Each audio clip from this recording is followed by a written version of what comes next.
Personal na humarap sa Department of Justice si dating Bamban Tarlac Mayor Alice Go para sa iba pang reklamo na inihain laban sa kanya.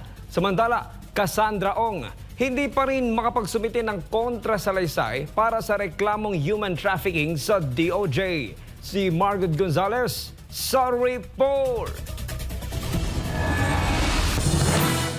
Humarap sa unang preliminary investigation ng Department of Justice si dating Bamban Tarlac Mayor Alice Go para sa mga reklamong inihain laban sa kanya gaya ng perjury at falsification by a notary public. Ang mga reklamong ito ay nag-ugat sa notaryong nakalagay sa counter affidavit ni Go na inihain noon sa DOJ. Nailagay daw ang notaryo gayong wala na naman si Go noon sa Pilipinas at walang nangyaring physical appearance sa bahagi niya. Ayon sa abogado nito na si Attorney Stephen David, nakapaghain na sila ng kontrasalaysay at ipinababasura nila sa DOJ ang mga naturang reklamo.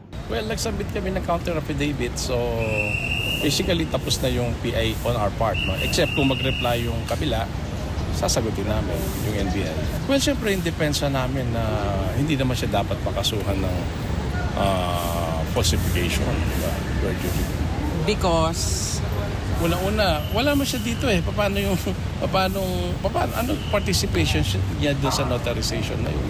So wala akong nakikitang falsification doon kasi siya naman ang pumirma.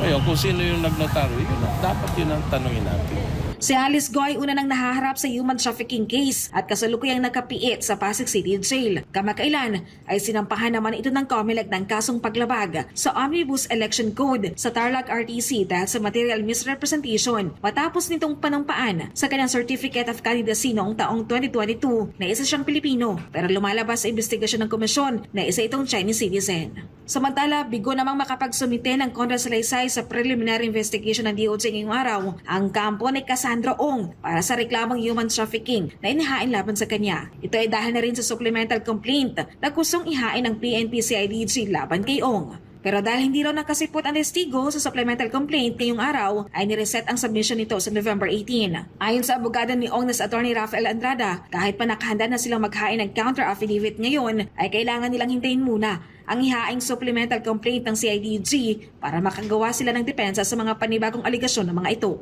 Si Ong ang tumatayong authorized representative ng Lucky 99 South na niraid ng mga otoridad dahil umano sa illegal na operasyon ng Pogo sa Porac, Pampanga. Para sa Diyos at Pilipinas Kumahal, Margaret Gonzalez, SMNI News.